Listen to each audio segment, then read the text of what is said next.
ये Kia Picanto है और ये एक बिल्ली का बच्चा है जिसे हम बलूंगड़ा कहते हैं। और ये नेपोलियन बोनापार्ट है। एक गाड़ी, बलूंगड़े और बादशाह में एक कदर मुश्तरक है। ये तीनों छोटे छोटे हैं लेकिन काम बड़े बड़े करना चाहते हैं। किसी भी गाड़ी का मकसद होता है कि एक जगह से दूसरी जगह आपको लेके जाए, और हर गाड़ी एक स्पेसिफिक डेमोग्राफ और पॉपुलेस को देखकर बनाई जाती है, और इस तरह उसका कोई ना कोई कैरेक्टरिस्टिक होता है। कुछ गाड़ियाँ फन टू ड्राइव होती हैं, कुछ गाड़ियाँ परफॉर्मेंस ओरिएंटेड होती हैं, और कुछ प्योर कंफर्ट होती है। लेकिन बहुत कम गाड़ियों में ये एबिलिटी होती है to put a smile on your face. और गाड़ी में सबसे अहम चीज़ होती भी यही है कि दौरान इस्तेमाल वो आपको मुस्कुराहट दे सके। पिकांटो में एंटर होते ही आपको इस चीज़ का अंदाज़ा हो जाता है कि it is made to bring a smile. Steering wheel एक बड़ा मुंह खोल के हंस रहा है, और वो आपको सिर्फ एक इशारा देता है कि now the fun starts, it's happy time. और जितना मैंने पिकांटो को चलाया, I think it serves the purpose. Picanto is not a performance car. Picanto may not even be a convenient car. इसका एक छोटा साइज है, लेकिन Picanto is a happy car. बेशक एक बहुत लो सेगमेंट कार है, मगर इसकी एम्बियंस और build quality is top notch. Example के तौर पे इस वक्त मेरी करंट डेली ड्राइवर कार जो है वो एक फुल साइज सेडान है, मगर मुझे पिकांटो में बैठने के बाद कभी ये फील नहीं हुआ था कि मैं एक लोअर सेगमेंट की गाड़ी में हूँ। ऑफ कोर्स के स्पेस थोड़ी कम थी, मगर आई think it was managed brilliantly. 2011 में जब ये गाड़ी इंग्लैंड में लॉन्च हुई थी तो it one records upon records, और बहुत लोग इससे इम्प्रेस हुए थे। जितने भी रिव्यूअर्स थे दे वर इम्प्रेस्ड इसकी स्पेस मैनेजमेंट से, इंजन स्मूथनेस से और इंटीरियर फील से, फॉर द प्राइस पॉइंट। इसका हैप्पी फैक्टर इनफैक्ट इतना ज़्यादा था कि इसकी सिस्टर कार जो कि हुंडई i10 है, वो इतनी सक्सेसफुल नहीं थी जितनी किया पिकांटो थी, जबकि वो एग्जैक्टली सेम गाड़ी है, सिर्फ इंटीरियर और एक्सटीरियर के डिज़ाइन में थोड़ा फर्क है। गाड़ी को बाहर से देखें तो it's a very compact but beautiful design. Beautiful से ज़्यादा इट इज़ क्यूट। अगर आपने इसकी लॉन्चिंग एड्स देखे हुए हैं जो 2011-12 में किया ने पूरी दुनिया में चलाए थे, तो उसमें भी इस गाड़ी को पिकांटो को एक बिल्ली का बच्चा फॉलो कर रहा होता है, और वो खुद भी इसको यानी कि यही कंपेयर कर रहे हैं। तो we need to understand the spirit of this car कि ये कार किस मकसद के लिए बनाई गई थी। It's a cute car which you would love to have and it will give you a lot of happiness. अगर हम इसके डायमेंशंस की बात कर लें तो गाड़ी जो है वो 3595 मिलीमीटर उसकी लेंथ है, 1595 उसकी विड्थ है, 1490 उसकी हाइट है, और 2385 इसकी व्हील बेस है। ऑलमोस्ट साइज में ये कल्टस के बराबर है, हर जगह पे एक आधा सेंटीमीटर उससे कम है इसकी साइज। अब जो नया इसका मॉडल इन्होंने निकाला है उसमें फिर इन्होंने वही एग्रेसिव स्टाइलिंग उसकी बना दी है।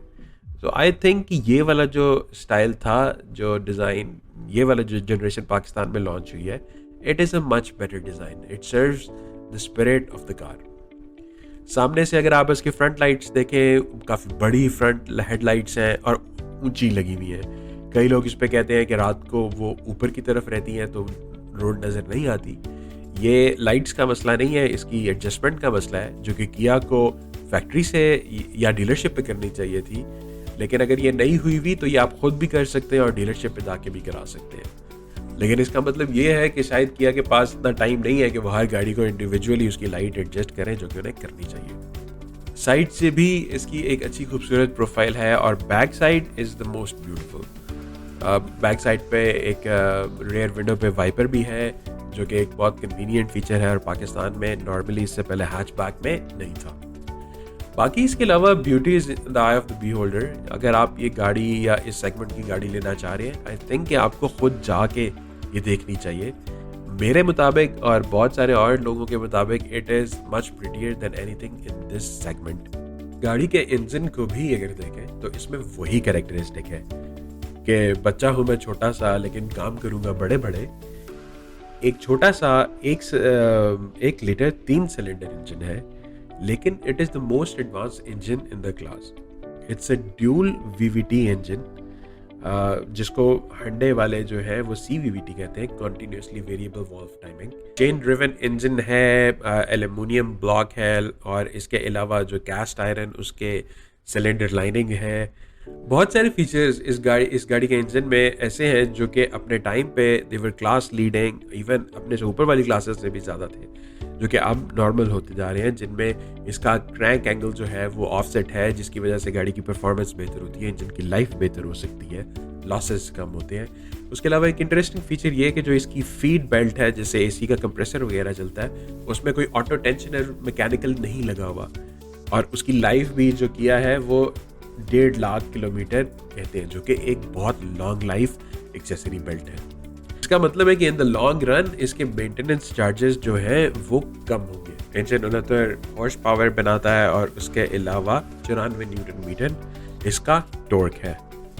छोटे इंजन्स जो होते हैं वो नॉर्मली रफ रनिंग होती है उनके, जिसकी वजह से आपको गाड़ी में वाइब्रेशन वगैरह फील हो सकती है, लेकिन इसकी अगर आप देखें तो जो इंजन माउंटिंग सेटअप है वो बड़ा अच्छा लगा हुआ है। इसकी वजह से आई एम श्योर के, और उसके अलावा मैंने जितनी गाड़ी चलाई थी मुझे कभी भी इंजन की वाइब्रेशन गाड़ी में फील नहीं हुई। गाड़ी बिल्कुल साइलेंट थी जितना जो मैंने गाड़ी चलाई है ये वाली। गाड़ी में 2 ट्रांसमिशंस अवेलेबल हैं, एक मैनुअल और एक ऑटो ट्रांसमिशन। इस क्लास में और किसी गाड़ी में प्रॉपर ऑटोमेटिक ट्रांसमिशन अवेलेबल नहीं है, तो अगर तो आप ऑटोमेटिक लेना चाहते हैं तो this is your only choice.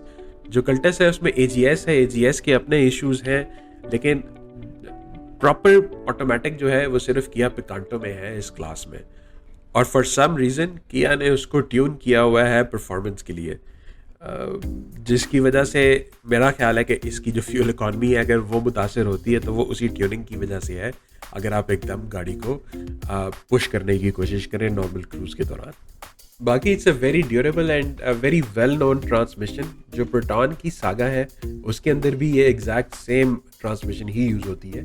इसके अलावा भी हंडे जो है वो इस ट्रांसमिशन को बहुत गाड़ियों में बेचते हैं, जो कि डिफरेंट ब्रांड्स की गाड़ी है। इस सेगमेंट की गाड़ी में सबसे इंपॉर्टेंट चीज़ होती है उसकी फ्यूल इकॉनमी। किया पिकांटो की फ्यूल इकॉनमी पे बहुत मिक्स्ड रिव्यूज़ हैं लोगों के। कुछ लोग कहते हैं कि बहुत ज़्यादा फ्यूल इस्तेमाल कर रही है। मेरे अपने इस्तेमाल में तो इसने ज़्यादा फ्यूल भी इस्तेमाल किया था, और जब मैंने देख के चलाई थी तो बहुत अच्छी फ्यूल माइलेज भी दी थी। इसकी रीज़न है इसका एक बहुत एडवांस्ड इंजन और इसकी 4 स्पीड ऑटो ट्रांसमिशन, जो कि परफॉर्मेंस के लिए ट्यून हुई है फॉर सम रीज़न। जहन में रखें कि ये इंजन जो है ये आपकी ड्राइविंग हैबिट को देख के अपनी टाइमिंग जो है वो चेंज कर सकता है। इसकी वजह से अगर आप इसको एकदम प्रेस करना शुरू कर देंगे तो वो एकदम उसकी परफॉर्मेंस मोड में चला जाएगा और आपकी fuel economy will go down the drain. लेकिन अगर आप उसको अच्छी क्रूजिंग स्पीड पे चलाते हैं, it should give you a very good mileage. मेरे अपने एक्सपीरियंस में मैंने इस्लामाबाद से लाहौर जाना था थ्रू मोटरवे, और मैंने इमरजेंसी में जाना था। मैंने बहुत तेज़ गाड़ी चलाई थी जिसमें मैं शर्मिंदा भी हूँ। तो और एक चलान भी मेरा हुआ था रास्ते में, लेकिन गाड़ी बहुत ज़्यादा स्पीड पे थी, और मैंने मोटरवे चढ़ने से पहले गाड़ी का टैंक फुल कराया था, और सूखे की जाके गाड़ी के में पेट्रोल इतना कम था कि मुझे दोबारा टैंक फुल कराना पड़ा था। जब मैं वापस आ रहा था तो मुझे कोई इमरजेंसी नहीं थी, मैंने गाड़ी नॉर्मल क्रूजिंग स्पीड पे चलानी थी। तो मैंने अगेन वही मोटरवे पे चढ़ते हुए पेट्रोल की टैंक फुल कराया था, और मैं रावलपिंडी भी पहुंच गया था, इस्लामाबाद भी पहुंच गया, और वहाँ पे आके मैंने एक दिन गाड़ी इस्तेमाल भी की थी और मैंने पेट्रोल नहीं डलवाया था। तो it all depends on how you drive this car. अगर आप इसको पुश करेंगे और अगर थोड़ी देर के लिए भी आप इसको पुश करते हैं, ये बहुत पेट्रोल पिएगी, क्योंकि again you have to remember कि इंजन जो है वो आपकी ड्राइविंग हैबिट के हिसाब से इसकी टाइमिंग जो है वो चेंज कर सकता है। It's a very advanced engine. और दूसरी चीज़ जो मैंने फील की थी कि जैसे ही आप इसको अगर एकदम आप इसको क्रूज़ कर रहे हैं और आप इसको प्रेस करते हैं तो इंजन फ़ौरन अपने आप को डाउन शिफ्ट करता है, वो निचले गियर में चला जाता है, फिर अपनी रेव मैच करके वो ऊपर आने की कोशिश करता है तेज़, ताकि इसको पिक पकड़े। जिसकी वजह से कई लोगों को लगता है कि एकदम अगर आप इसको पिक दें तो गाड़ी में लैग आता है। वो इसकी ट्यूनिंग इस तरह से है और उसकी गियर रेशोज़ की वजह से वो होता है। गाड़ी में अंदर आते ही आपको एक बहुत अच्छी फील आती है। Interior is immaculate. इस क्लास की गाड़ी में आपको किसी गाड़ी में इससे बेहतर इंटीरियर नहीं मिलेगा। आप इससे नीचे ले लें जो कि ऑल्टो वगैरह है, या इसके साथ कल्टस, इसके ऊपर proton saga is a good car, लेकिन उसका इंटीरियर भी इतना खूबसूरत नहीं है। और इवन स्विफ्ट जो है, मुझे बहुत पसंद है स्विफ्ट, लेकिन अब उसका इंटीरियर भी कुछ पुराना लगना शुरू हो गया और उसकी बिल्ड क्वालिटी कभी भी अच्छी नहीं थी। तो interior is very good, it's very well made, हर चीज़ जो है वो आपको एक बड़ी बड़ी फील देती है, आपको इसके अंदर बैठ के एक बड़ी गाड़ी वाला ही मज़ा आता है। जो इसका स्पीडोमीटर है वो भी अच्छा है, खूबसूरत है, रेड बैकलाइट है, बैकलाइट जो है उसकी वो वेल यूनिफॉर्मली डिस्ट्रीब्यूटेड है, उसके अलावा ब्राइट इनफ है। इसकी अंदर एक मल्टी इंफॉर्मेशन डिस्प्ले भी लगा हुआ है, लेकिन उसमें भी वही कैरेक्टरिस्टिक्स है कि मैं छोटा हूँ, काम में बड़े बड़े करूँगा लेकिन थोड़े थोड़े करूँगा। और अगर आप उसमें देखें तो उसमें इंफॉर्मेशन तो वो काफ़ी देता है, लेकिन थोड़ी थोड़ी देता है। इसका एग्जांपल ये है कि मेरे पास एटलीस्ट जो गाड़ी थी उसमें जो ट्रिप ए और ट्रिप बी मीटर की जो रीडिंग्स होती हैं वो मैक्सिमम 999 किलोमीटर तक जाती थी, जो कि एक बहुत अजीबोगरीब सा है कि आप नॉर्मली आप उसको एक को रख लेते होते हैं गाड़ी की सर्विस मेंटेनेंस के लिए और दूसरी अपनी माइलेज के लिए, तो वो 900 पे जाके 999 पे जाके फिर ज़ीरो हो जाता है। तो आई डोंट नो कि इन्होंने ये क्यों किया है वो, लेकिन एक छोटी सी उसकी मीटरी सी है वो, तो but it gives you a lot of information, लेकिन थोड़ी थोड़ी देता है वो आपको। Front seats are brilliant, I love those front seats. उनकी जो क्लैडिंग है वो बहुत अच्छी है, आपको अच्छा ग्रिप करती है। उनके अंदर फील भी एक अच्छी बड़ी वाली आती है। जो इसका गियर वाली साइड है, गियर लीवर वगैरह भी खूबसूरत है। एक चीज़, वाहिद चीज़ जो मैं इसके इंटीरियर में मैंने मिस की थी वो सेंटर आर्म रेस्ट है। इस गाड़ी में सेंटर आर्म रेस्ट होता तो क्या ही बात थी। उसके अलावा अगर आप पीछे बैक साइड पे आ जाए, इसकी बैक सीट्स की अगैन क्वालिटी इस क्लास में इतनी अच्छी किसी गाड़ी में नहीं है। कल्टस में तो उन्होंने बिल्कुल ही फटे लगाए हुए हैं, तो इसमें प्रॉपर सीट्स हैं विद हेड रेस्ट, और अगर जब आप उनको डाउन करते हैं कन्वीनियंस के लिए कि अगर आपने पीछे सामान ज़्यादा रखना, वो प्रॉपर फ्लोर में अंदर चली जाती है। This is very good feature.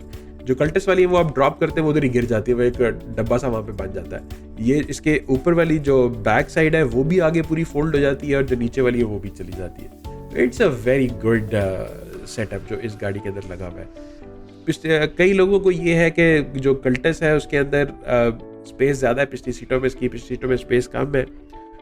मेरी हाइट कम नहीं है, वेरी गुड डिसेंट हाइट, और मुझे उसके अंदर पीछे बैठ के ऐसा कोई फ़र्क फील नहीं हुआ था। आई नो ऑफ पीपल जो कि 6 फुट 1 आधा इंच के हैं और वो उसमें पीछे बैठे थे और कल्टस में पीछे बैठे थे, तो सेम लेग रूम था उनके लिए।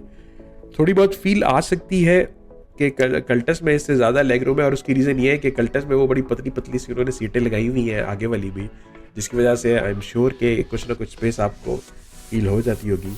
लेकिन चूंकि मैं जब गाड़ी लेता हूँ तो वो मैंने खुद चलानी होती है, तो मेरे लिए सबसे इम्पॉर्टेंट चीज़ आगे वाली सीट होती है। आगे वाली सीट इज़ ब्रिलियंट। पीछे वाली सीट मुझे कोई ऐसा फ़र्क नहीं लगा था कि इसकी सीट में और कल्टस की सीट में लेग स्पेस में कोई फ़र्क है। इसके अलावा भी अगर आप ये देखें कि गाड़ी ज़्यादा इंग्लैंड में और यूरोपियन ममालिक में बिकी है, वहाँ पे लोगों की हाइट भी अच्छी खासी होती है, और वो एवरीबडी सेज कि this car has brilliant space management और पिछली सीट में बहुत अच्छा लेग रूम है। तो इसको जाके खुद टेस्ट करें, देखें कि आपको कैसा लगता है। मेरे अपने मुताबिक it has a very good leg room. गाड़ी की अगर हम सेंटर कंसोल की बात करें, उसके अंदर एक ब्लूटूथ ऑडियो सिस्टम उन्होंने दिया हुआ है जो कि मेरे ख्याल में बेहतरीन है। नॉब्स वगैरह उस पर लगी हुई हैं, और उसका ब्लूटूथ कनेक्टिविटी में मुझे कोई इशू नहीं आया था। इसके अलावा जो एसी के नॉब्स वगैरह हैं वो भी बड़ी अच्छी क्वालिटी के हैं। इसके कंपेटिटर्स के जो है वो इतने अच्छी क्वालिटी के नहीं हैं। इसमें एक ऑप्शन वो देते हैं कि आप इसमें एक LCD स्क्रीन लगवा लें 10-15 हज़ार की।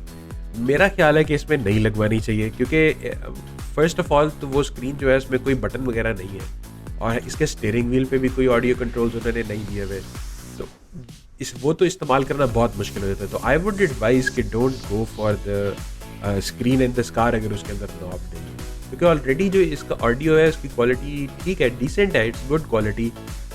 4 स्पीकर्स हैं गाड़ी में, 2 पिछले दरवाज़ों में लगे हुए हैं और एक आगे, 2 आगे विंड स्क्रीन के पास लगे हुए हैं। मेरी अपनी गाड़ी में जो पीछे वाले स्पीकर थे वो तो चल रहे थे, आगे विंड स्क्रीन वाले नहीं चल रहे थे। I don't know why. मैंने उनकी फेट वगैरह एडजस्ट करने की कोशिश की थी, लेकिन कोई फ़र्क नहीं पड़ा। मैं वो चेक नहीं कराया था। मैं इंशाल्लाह इस दफ़ा जब मेरा चक्कर लगेगा तो मैं वो डीलरशिप पे चेक कराऊंगा कि वो क्यों नहीं चल रहे थे आगे वाले स्पीकर्स। लेकिन otherwise I have no complaints at all about in the interior of this car other than the centre armrest.